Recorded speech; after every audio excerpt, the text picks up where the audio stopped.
Assalamualaikum warahmatullahi wabarakatuh. Halo sobat semua. Nah, di kesempatan kali ini saya akan membawakan cerita yang berjudul Kisah Mistis Adung saat ngekos di rumah angker. Wah, penasaran seperti apa ceritanya? Langsung aja kita mulai ceritanya.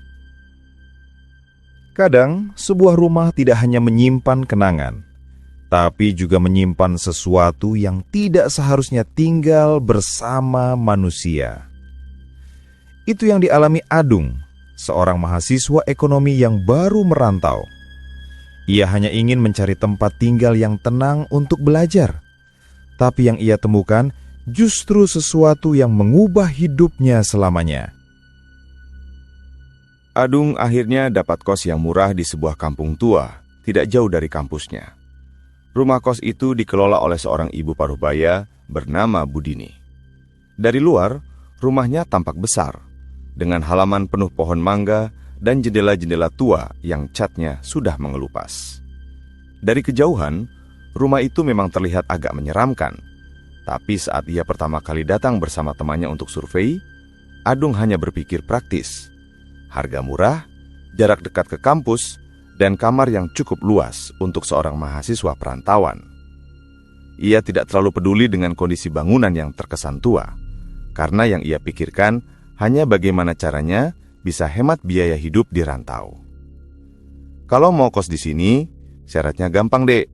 Jangan banyak keluar malam, sama jangan coba-coba buka kamar nomor 7, kata Budini dengan suara datar, sambil menatap Adung lurus-lurus. Ekspresinya tenang, tapi ada sesuatu dari nada suaranya yang membuat Adung merasa seolah-olah itu bukan sekedar aturan biasa. Adung hanya mengangguk. Ia kira itu hanya mitos atau semacam aturan biar anak kos tidak macam-macam. Lagi pula harga kosnya sangat murah, jauh lebih murah dibanding kos lain yang ada di sekitar kampus. Di dalam hatinya Adung berpikir, mungkin saja Budini hanya ingin menjaga suasana kos agar tenang. Tidak ada anak muda yang hobi pulang larut malam atau bikin keributan. Tentang kamar nomor 7, ia tak ambil pusing, karena ia juga tidak berniat untuk ikut campur dengan kamar lain. Ia hanya ingin belajar, tidur, dan menjalani hari-harinya dengan sederhana. Hari pertama terasa biasa saja. Kamar Adung sederhana. Ada ranjang kayu dengan kasur tipis, lemari tua dengan pintu yang sedikit berdecit saat dibuka, dan meja belajar kecil di pojok dekat jendela. Meski perabotannya sudah berumur, semua masih cukup layak pakai. Adung menata barang-barangnya perlahan, menempelkan beberapa foto keluarga di dinding dekat meja belajar agar suasana kamar terasa lebih hidup. Ia bahkan sempat bersiul kecil sambil membereskan pakaian ke dalam lemari, berusaha menepis perasaan aneh yang sesekali muncul saat melihat dinding kamar yang agak mengelupas. Malam pertama berjalan cukup tenang. Ia menyalakan kipas angin kecil, lalu mencoba tidur. Suara jangkrik dari luar halaman cukup jelas terdengar. Kadang diselingi suara anjing menggonggong dari kejauhan. Sesekali, ia mendengar suara pintu kayu di lorong kos seperti bergoyang terkena angin. Tapi ia tidak begitu memikirkannya. Namanya juga rumah tua. Wajar kalau ada bunyi-bunyi kayu yang mengembang dan menyusut. Ia terlelap dengan cepat karena lelah setelah seharian mengurus kepindahan. Namun sejak malam kedua, ia mulai merasa ada yang aneh. Saat sedang membaca buku ekonomi untuk persiapan kuliah, ia mendengar suara langkah kaki di lorong panjang kos itu. Suaranya jelas, seperti ada orang berjalan perlahan, tumit menekan lantai kayu yang sudah tua, menimbulkan bunyi berderit pelan tapi teratur. Ia mengira mungkin salah satu anak kos lain baru pulang, jadi ia tidak begitu peduli. Tapi saat suara langkah itu berhenti tepat di depan pintunya, bulu kuduknya berdiri. Ia menunggu kalau ada yang mengetuk pintu, tapi yang terdengar justru hening. Adung memberanikan diri keluar kamar. Saat ia membuka pintu, lorong itu kosong. Lampu bohlam kuning yang menggantung di langit-langit lorong berayun pelan, seperti baru saja disentuh seseorang. Ia menoleh ke kanan dan ke kiri. Tidak ada siapa-siapa. Semua pintu kamar lain tertutup rapat. Ia berdiri sebentar, mencoba mencari penjelasan, lalu kembali masuk ke kamarnya. Ia menertawakan dirinya sendiri. Mungkin itu hanya perasaan atau ilusi pendengarannya. Tapi jauh di dalam hati, ia tahu suara itu terlalu nyata untuk disebut hanya bayangan telinga. Kejadian aneh tidak berhenti di situ. Kadang ia juga mendengar suara pintu kamar nomor 7 seperti diketuk pelan dari dalam. Tok, tok, tok. Suara itu begitu jelas, terdengar di tengah keheningan malam. Padahal kamar itu katanya sudah lama kosong. Adung sempat berusaha menenangkan diri dengan berpikir, mungkin kayu pintunya memuai terkena udara lembab, sehingga terdengar seperti diketuk. Namun setiap kali bunyi itu muncul, selalu teratur. 3 ketukan, berhenti, lalu muncul lagi beberapa menit kemudian. Terlalu rapi untuk dianggap sekedar bunyi kayu. Di malam keempat, rasa penasaran membuat Adung berani mengintip ke arah kamar nomor 7. Letaknya tepat di ujung lorong, agak jauh dari kamarnya. Dari celah bawah pintu, ia melihat ada bayangan bergerak, seperti seseorang mondar-mandir di dalam kamar. Bayangan itu memanjang ke lantai, jelas terlihat karena cahaya lampu lorong masuk ke celah pintu. Padahal ia tahu benar, kamar itu kosong dan terkunci. Ia sempat terpaku cukup lama, jantungnya berdegup kencang, lalu buru-buru kembali ke kamarnya sambil menutup pintu rapat-rapat. Malam itu, ia benar-benar tidak bisa tidur. Siang harinya, Adung mencoba berani menanyakan sedikit kepada Budini. Bu, kamar nomor 7 itu memang kosong ya? Tanyanya hati-hati. Budini yang saat itu sedang menyapu halaman berhenti sebentar, lalu menoleh ke arah Adung. Tatapan matanya tajam, wajahnya datar dan suaranya pelan tapi tegas. Kosong, Dek. Jangan pernah mendekat ke situ, apalagi membuka pintunya. Anggap saja kamar itu tidak ada. Jawaban itu bukannya membuat Adung lega, justru semakin membuatnya penasaran sekaligus takut. Ia ingin tahu kenapa kamar itu dilarang keras. Tapi dari cara Budini berbicara, ia paham kalau lebih baik tidak usah banyak bertanya. Hari-hari berikutnya, suasana semakin aneh. Saat sedang belajar, kadang ia merasa ada yang mengawasinya dari jendela. Padahal kamarnya berada di lantai 2, dan di luar jendela hanya ada pohon mangga tua. Pernah suatu malam, ia menoleh tiba-tiba dan seperti melihat siluet wajah pucat dengan rambut panjang di balik kaca jendela. Saat ia berkedip, sosok itu hilang, hanya menyisakan bayangan pohon yang bergoyang pelan tertiup angin. Di lorong, ia makin sering mendengar suara orang berlari kecil. Tak, tak, tak, seperti kaki anak kecil yang berlari dengan cepat. Kadang disusul suara tertawa lirih, samar, tapi jelas berasal dari arah kamar nomor 7. Adung sering menutup telinganya dengan bantal, berusaha mengabaikan, tapi semakin ia mencoba tidak peduli, semakin sering suara itu datang. Pernah juga saat ia baru pulang dari kampus di sore hari, ia melihat pintu kamar nomor 7 sedikit terbuka. Celahnya kecil, tapi cukup untuk melihat kegelapan pekat di dalam. Ia sempat ingin menutup pintu itu, namun tiba-tiba pintu menutup sendiri perlahan, mengeluarkan bunyi krrrr. Rasa takut mulai mengganggu keseharian Adung. Ia sering lelah di kelas karena kurang tidur. Matanya merah, pikirannya tidak fokus. Saat ditanya teman-temannya, ia hanya beralasan sedang banyak tugas. Ia tidak berani menceritakan kejadian-kejadian itu karena takut ditertawakan. Tapi di dalam hatinya, ia tahu ada sesuatu di rumah kos itu. Sesuatu yang tidak seharusnya tinggal bersama manusia. Malam-malam berikutnya menjadi ujian kesabaran. Suara ketukan di kamar nomor 7 semakin sering. Terkadang diiringi suara orang menghela nafas panjang, berat seperti seseorang yang sedang menahan tangis. Suara itu membuat bulu kuduk Adung berdiri setiap kali mendengarnya. Ia semakin tidak bisa membedakan mana yang nyata, mana yang hanya permainan pikirannya. Dan setiap kali ia coba tidur, selalu ada perasaan seolah-olah ada yang berdiri di sudut kamarnya, mengawasi tanpa suara.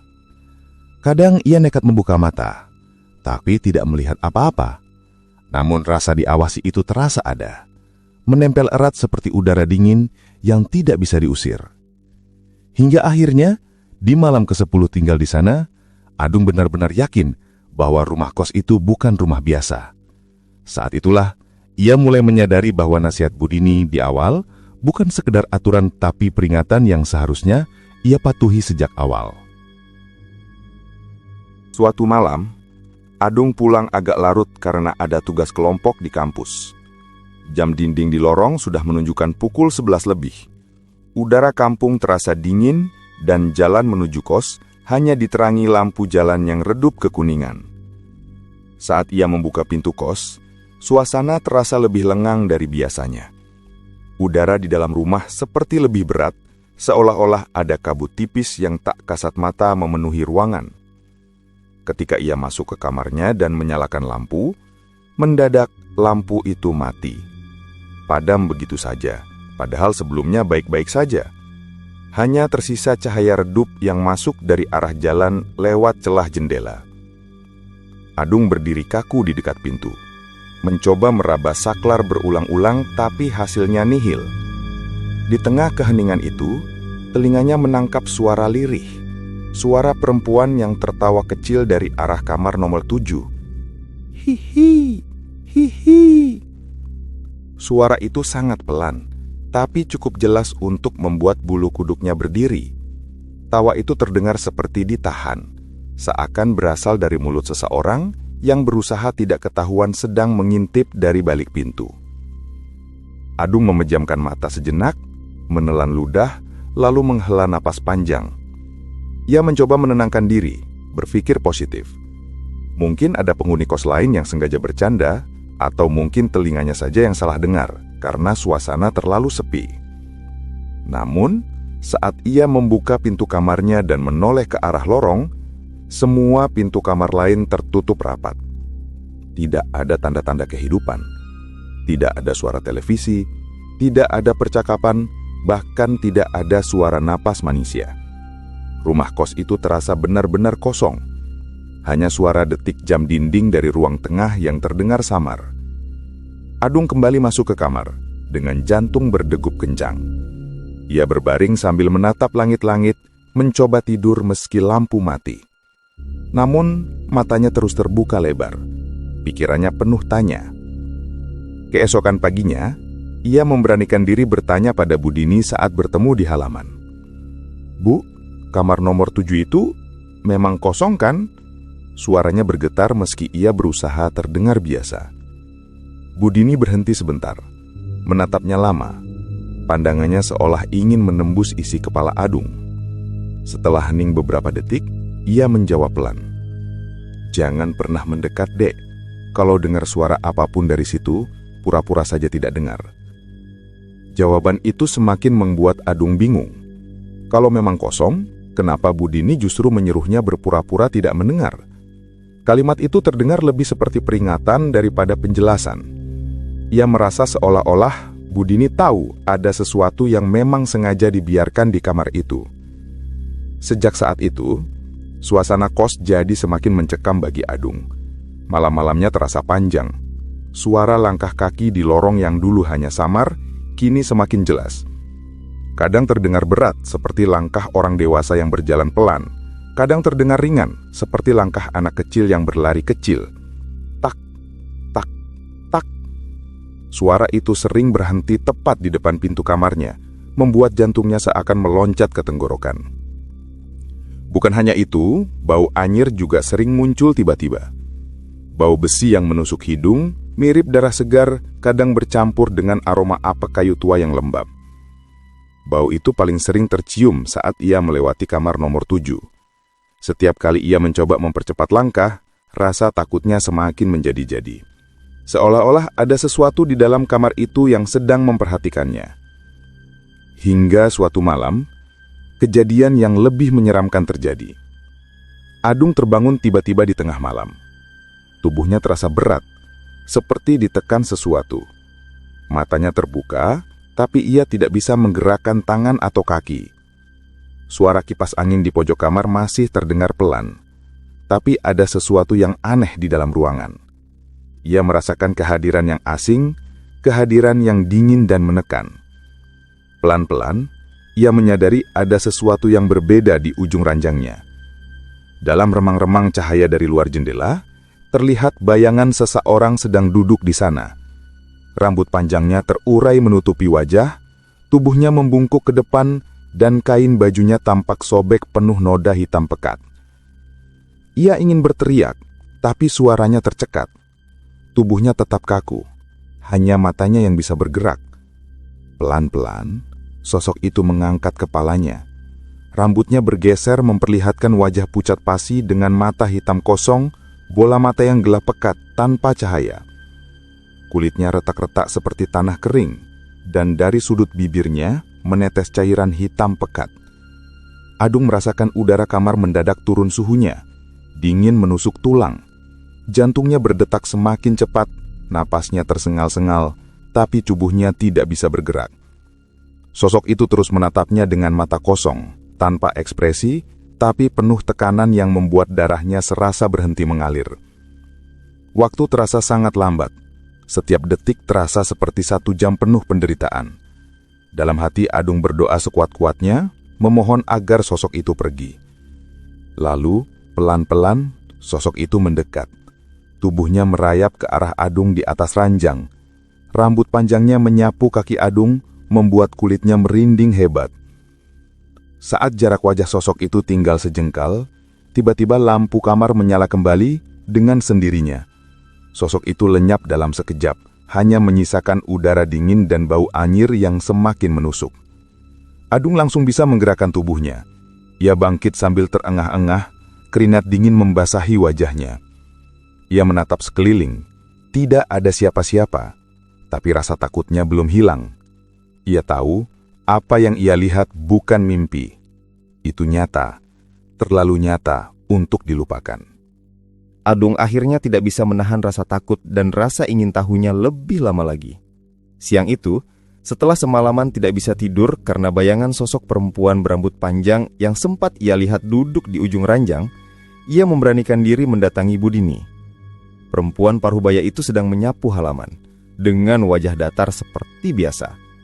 Adung berdiri cukup lama di depan pagar, sebelum akhirnya berani memanggil. Suaranya terdengar serak karena semalaman kurang tidur. "Bu," panggilnya pelan. Budini berhenti menyapu, menoleh, dan mengangkat dagunya sedikit, menunggu apa yang akan dikatakan. Adung menelan ludahnya, lalu mendekat. "Bu, saya mau tanya lagi soal kamar nomor 7 itu." Wajah Budini tampak berubah, dari datar menjadi kaku. Tatapannya tajam, seakan tidak suka dengan pertanyaan itu. Ia diam cukup lama sebelum akhirnya berujar pelan. "Sudah kubilang, jangan terlalu dipikirkan, Dek. Itu bukan urusanmu." "Tapi Bu," suara Adung bergetar. "Saya sering dengar suara perempuan dari dalam kamar itu. Malam tadi juga saya hampir..." Adung berhenti. Takut jika ia menceritakan semuanya, Budini akan marah. Namun Budini meletakkan sapunya, menarik napas panjang, lalu berjalan ke arah bangku kayu di teras. "Duduk sini," katanya singkat. Adung menurut. Jantungnya berdegup kencang. Ia tahu, kali ini Budini akan mengatakan sesuatu yang selama ini ia sembunyikan. "Kau mau tahu ya?" Suara Budini lirih. Matanya menatap kosong ke halaman. "Baiklah, tapi setelah kau tahu, jangan pernah menyesal." Adung hanya mengangguk, meski bulu kuduknya sudah berdiri sejak tadi. Dulu, kamar nomor 7 itu ditempati seorang mahasiswi. Namanya Rani. Anak pendiam, sopan, jarang keluar kamar. Semua orang mengira dia baik-baik saja. Tapi suatu malam, Budini berhenti. Wajahnya tegang. Ia ditemukan gantung diri di dalam kamar itu. Tidak ada yang tahu kenapa. Tidak ada surat, tidak ada tanda-tanda. Polisi bilang bunuh diri. Tapi apa, Bu? Adung menelan ludah. Budini menatapnya lekat-lekat. Sejak saat itu, kamar itu dikunci. Tapi, orang-orang sering dengar suara tangisnya. Kadang tawa. Beberapa anak kos dulu pernah coba buka, dan setelah itu, mereka tidak betah lalu pindah. Ada juga yang jatuh sakit. Ada yang kerasukan. Kau tahu artinya? Adung menggeleng. Tubuhnya kaku. Kalau kau dengar suara apapun dari kamar itu, jangan ditanggapi. Jangan sekalipun. Karena semakin kau merespon, semakin dia mengira kau temannya. Perkataan Budini itu menancap dalam-dalam di kepala Adung. Ia merasa tubuhnya merinding, kakinya lemas, dan ada rasa ingin muntah. Selama ini ia sudah beberapa kali secara refleks menjawab dalam hati saat mendengar suara-suara itu. Ia menutup wajah dengan telapak tangan, menyesal sudah terlalu penasaran. Namun malam itu justru menjadi malam paling buruk yang pernah ia alami. Seperti biasa, ia berusaha tidur lebih cepat. Tapi tepat pukul 12 malam, saat ia baru saja terlelap, sebuah suara membuatnya terbangun. Suara berderit dari arah lorong. Matanya terbuka, tubuhnya menegang. Ia berusaha meyakinkan diri kalau itu hanya suara angin atau kayu tua yang lapuk. Namun, detik berikutnya, suara itu semakin jelas. Bukan lagi hanya suara berderit, melainkan suara pintu yang terbuka pelan. Krek. Adung menahan napas. Ia tahu suara itu berasal dari kamar nomor 7. Dengan jantung berdetak keras, ia memberanikan diri melirik dari celah pintu kamarnya yang sedikit terbuka. Dan benar saja, pintu kamar nomor 7 yang biasanya terkunci rapat, kini terbuka perlahan. Celah gelap terlihat di baliknya, seperti mulut raksasa yang siap menelan siapapun yang mendekat. Lalu sebuah suara lirih terdengar dari dalam. Dung. Panggilan itu begitu pelan, tapi jelas. Suara perempuan. Masuklah. Adung merasa darahnya berhenti mengalir. Tubuhnya gemetar hebat. Ia ingin berteriak tapi tenggorokannya terkunci. Kakinya terasa berat tapi justru bergerak sendiri. Seolah ada yang mendorongnya pelan-pelan keluar kamar, menuju lorong. Masuklah, Dung. Suara itu lagi. Jelas, dekat. Adung melangkah. 1, 2, 3. Lorong semakin terasa panjang. Setiap langkahnya bergema di lantai kayu yang tua dan berdebu. Jantungnya serasa mau meledak. Matanya terpaku pada pintu kamar nomor 7 yang kini terbuka setengah, menganga gelap. Saat ia hampir sampai, tiba-tiba sebuah tangan dingin menarik lengannya dengan sangat keras. "Jangan!" teriak suara lantang di belakangnya. Adung tersenjak, tubuhnya ditarik mundur dengan kasar. Ia menoleh dan melihat Budini berdiri dengan wajah pucat. Matanya membelok-belak memegang tangannya erat. "Jangan kau masuk ke sana!" Budini bersuara keras, hampir histeris. Tiba-tiba, pintu kamar nomor 7 menutup dengan keras. Brak! Suaranya begitu menggema, seperti ada yang marah dari dalam. Lorong bergetar, udara terasa dingin menusuk tulang. Adung jatuh duduk di lantai, tubuhnya gemetar hebat. Sementara Budini berdiri di sampingnya. Wajahnya kaku dan penuh ketakutan.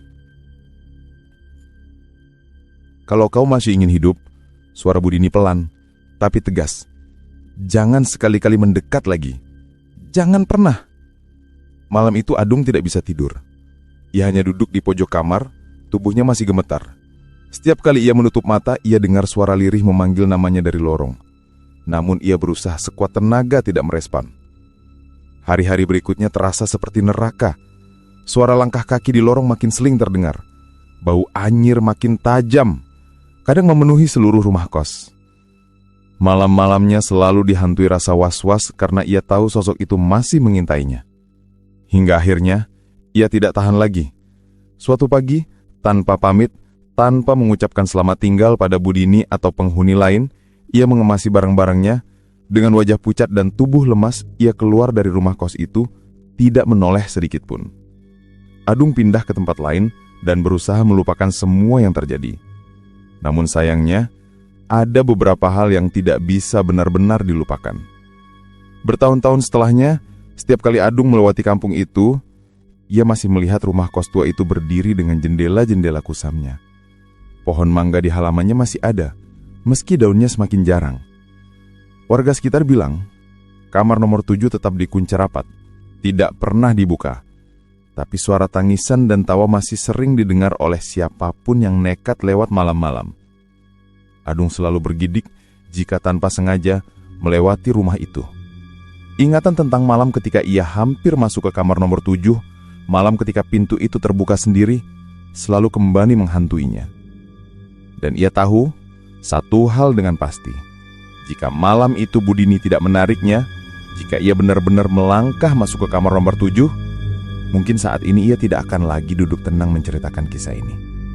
Mungkin ia akan tetap terjebak di dalam sana, bersama Rani. Bertahun-tahun setelahnya, setiap kali Adung melewati kampung itu, ia masih melihat rumah kos tua itu berdiri dengan jendela-jendela tuanya. Katanya kamar nomor 7 tetap dikunci rapat, tapi suara tawa dan tangisan masih sering didengar oleh warga sekitar. Adung selalu bergidik, mengingat malam ketika sosok itu duduk di ujung ranjangnya, menatap dengan mata hitam kosong. Ia tahu, jika saat itu ia benar-benar masuk ke kamar nomor 7, mungkin sekarang ia tidak akan lagi bercerita. Sekian cerita dari saya. Terima kasih. Wassalamualaikum warahmatullahi wabarakatuh.